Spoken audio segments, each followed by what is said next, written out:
The greatest lie we tell ourselves is that awakening should feel wonderful, that the moment you glimpse your true nature, the world should open like a flower and welcome you home.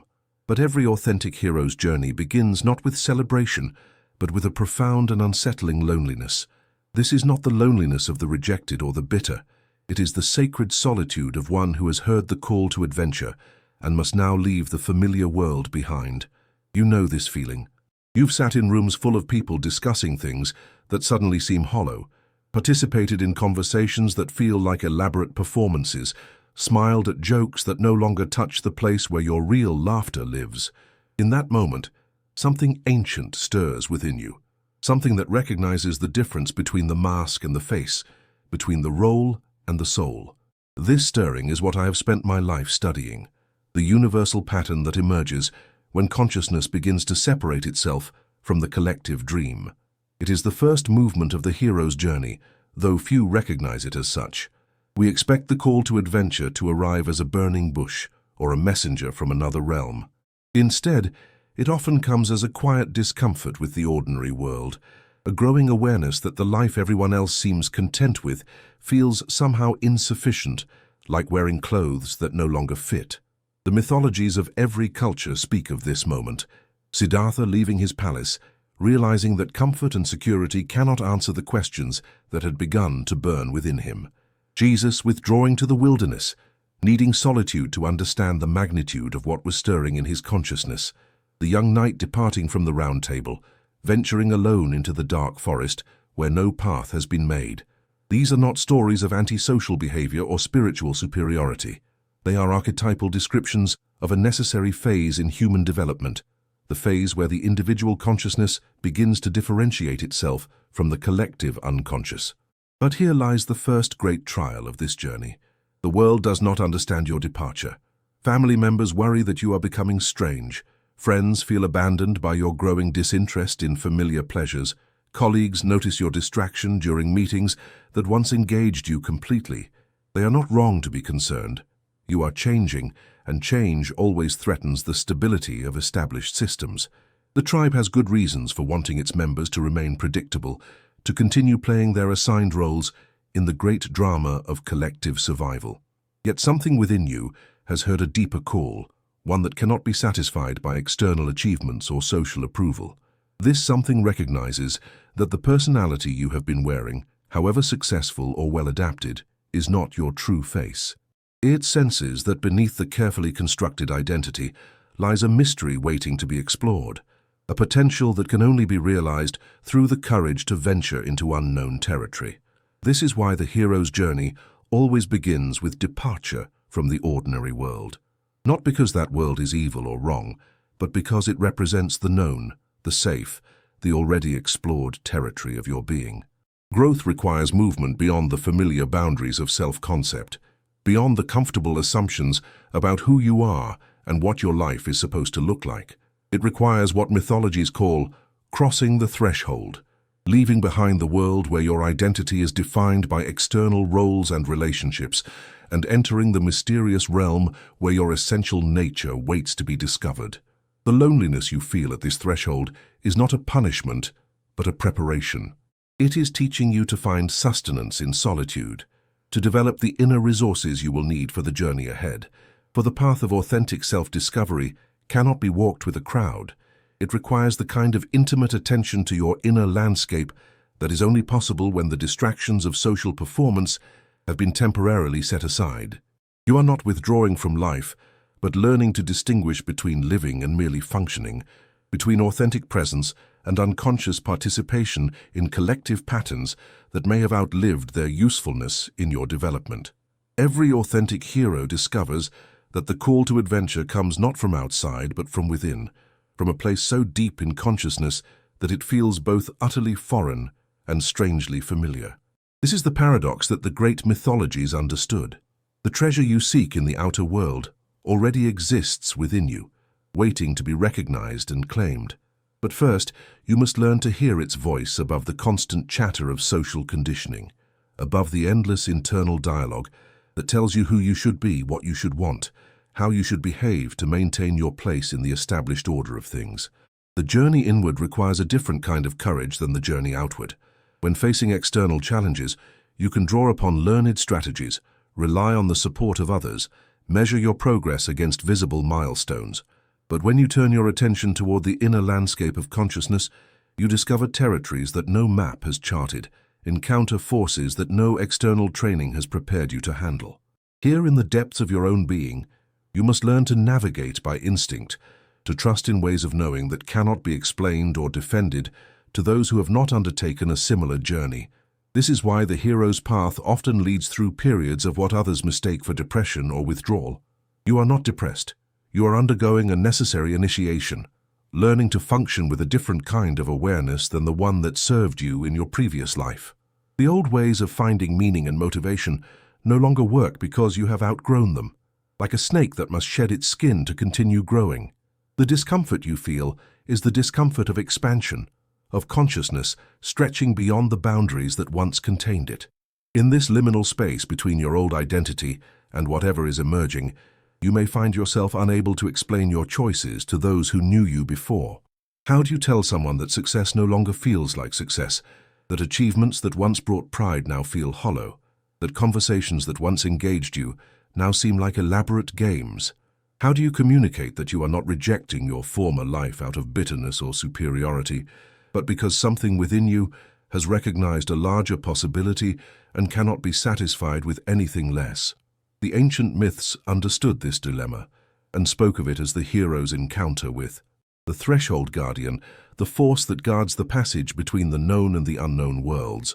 Often this guardian appears in the form of those closest to you, not out of malice, but out of love, out of their natural desire to protect you from what they perceive as unnecessary risk. They cannot see what you see, cannot hear what you hear, cannot understand why you would abandon a life that appears perfectly adequate from their perspective.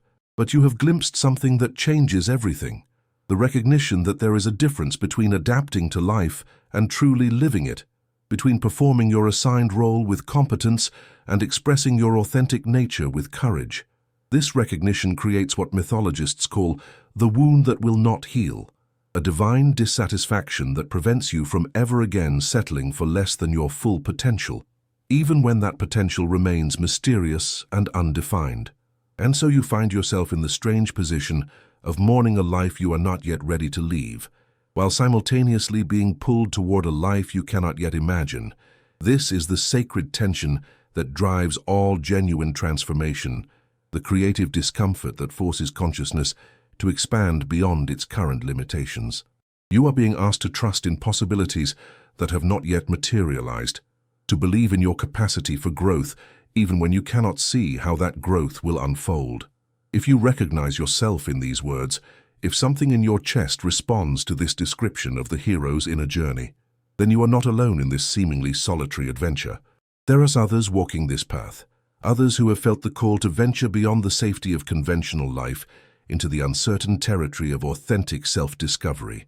I invite you to join our community of modern heroes, subscribe to continue this exploration together, and share in the comments below what your own call to adventure has sounded like. Your story matters, and it may be exactly what another traveler needs to hear to find the courage to answer their own call. The trials that await the awakening hero are not the dramatic battles depicted in adventure movies, but something far more subtle and penetrating, the gradual recognition of how much of your life has been spent in unconscious imitation of patterns that were never truly your own. You begin to see the elaborate ways you have adapted yourself to fit the expectations of others, the intricate mechanisms by which you have suppressed aspects of your nature that seemed incompatible with belonging, success, or love. This seeing is itself a kind of death, the death of the innocent belief that you have been living your own life, rather than a carefully constructed version designed to meet the approval of forces you may not have even consciously recognized. In the depths of this recognition, you encounter what Jung called the shadow, not the cartoonish evil of popular imagination, but the disowned aspects of yourself that were rejected during your process of socialization. Here you find the creativity you abandoned because it seemed impractical, the sensitivity you learned to hide because it was deemed weakness, the wildness you tamed because it threatened your acceptability. These discarded parts of yourself do not greet you with gratitude for your belated attention. They confront you with the pain of their abandonment, the years they spent in exile, while you built an identity around their absence. This confrontation with the shadow is perhaps the most difficult aspect of the hero's journey, because it cannot be accomplished through the strategies that served you in the outer world. You cannot defeat your shadow through superior argument or overcome it through greater effort. Instead, you must learn the delicate art of integration, the patient work of befriending aspects of yourself that you have spent years rejecting. This requires a kind of compassion you may have never practiced, compassion for the parts of yourself that you judge as inadequate, primitive, or socially unacceptable. But it is precisely in this work of integration that the real treasure of the journey begins to reveal itself. For what you discover in embracing your shadow is not darkness, but wholeness, not weakness, but authentic power, the power that comes from no longer needing to maintain the exhausting performance of being someone other than who you truly are. You begin to understand what the mystics meant when they spoke of the necessity of losing your life in order to find it, of dying to who you thought you were in order to discover who you actually are. Yet even this profound inner work can become another form of isolation if undertaken entirely in solitude. The hero's journey, for all its emphasis on individual courage and self-discovery, ultimately leads back to community, but to a different kind of community than the one you left behind. Instead of bonding through shared unconsciousness, through mutual agreement to avoid certain truths or maintain certain illusions, you find yourself drawn to others who have undertaken their own journey of awakening, who have faced their own shadows and emerged more whole.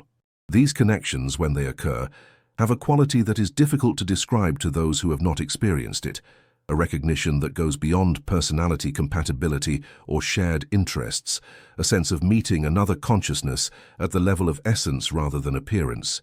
There are no masks in such encounters because the long work of self-discovery has made the wearing of masks too painful to sustain.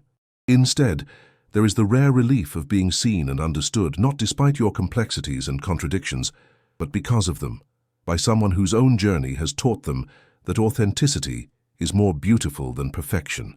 But these genuine connections are precious precisely because they are rare. Most of your relationships may need to be renegotiated or released as you continue to grow into your authentic nature. This is not because you have become judgmental or superior, but because the person you are becoming may be genuinely incompatible with certain dynamics that served the person you used to be. Learning to honor this incompatibility without bitterness, to grieve the necessary losses while remaining open to new connections, is itself a profound aspect of the hero's maturation. The path you are walking is ancient and honorable, even when it feels impossibly lonely. Every hero who has ever lived has faced these same trials of shadow integration and authentic relationship. You are not lost. You are exactly where you need to be in your own unfolding story. If these words resonate in your bones, I encourage you to stay connected with others who are walking this path. Subscribe to join our community of conscious travelers, and let us know in the comments what aspects of your own shadow work have surprised you. Your courage to share your truth becomes a light for others finding their way through their own darkness. The final movement of the hero's journey is perhaps the most misunderstood, for it does not involve retiring from the world to contemplate your newfound wisdom in isolation, but rather learning to live fully engaged with life while remaining internally free from its compulsions and demands. This is the art of return, bringing back to ordinary reality the insights and capacities you have developed in the extraordinary depths of self-discovery. It is the difference between the hermit who withdraws from life and the sage who participates in life without being enslaved by it. You discover that the solitude which once felt like exile has transformed into a portable sanctuary, a quality of inner spaciousness that you can access regardless of external circumstances. The silence you learned to befriend during your darkest passages now accompanies you into the noise of daily life, not as withdrawal from engagement, but as the foundation for deeper presence. You find yourself able to participate fully in conversations, relationships, and responsibilities, while maintaining awareness of the vast stillness from which all activity arises and to which it returns. This integration of depth and surface, of wisdom and practicality, is visible to others even when you make no effort to display it. People may comment that something about you has changed, though they cannot name exactly what. There is a quality of ease in your presence that was not there before, a sense that you are comfortable with yourself in a way that does not depend on external validation or approval. You have learned to carry your own sense of worth, to find your center regardless of whether others understand or appreciate who you have become. But this self-possession is not indifference to others. It is actually what makes genuine love and service possible. When you are no longer desperately seeking completion through external relationships or achievements, when you have found the treasure that was always within your own consciousness, you become free to give and receive from a place of abundance rather than need. Your relationships become offerings rather than negotiations, expressions of your fullness rather than attempts to fill your emptiness. The loneliness that once felt like punishment now reveals itself as a gift. It taught you that happiness does not depend on being understood by everyone, that peace does not require agreement from others, that love does not need to be reciprocated to be genuine. You have learned to be excellent company for yourself, to find interest and meaning in your own inner landscape, to generate satisfaction from your alignment with truth rather than your success in the eyes of the world. This does not mean you become antisocial or indifferent to human connection. Rather, you become selective in a way that honors both your own nature and the authentic potential in others. You find yourself naturally drawing people who are ready for real conversation, who are interested in truth more than comfort, who value depth over entertainment. Your presence becomes an invitation for others to drop their masks and meet you at the level of genuine humanity. You realize that the hero's journey was never about becoming someone else. It was about becoming more fully yourself, about excavating your authentic nature from beneath the accumulated layers of conditioning, expectation, and unconscious imitation. The treasure you sought in the depths of solitude was not some mystical attainment, but simply the courage to be who you actually are, without apology or modification to make others more comfortable. And perhaps most surprisingly, you discover that this authenticity is itself a form of service to the world. By refusing to participate in collective unconsciousness, by insisting on consciousness even when consciousness is uncomfortable, by choosing truth over belonging, you create space for others to do the same. Your willingness to be genuinely yourself gives others permission to discover their own authenticity, to question their own assumptions, to begin their own hero's journey if they are ready.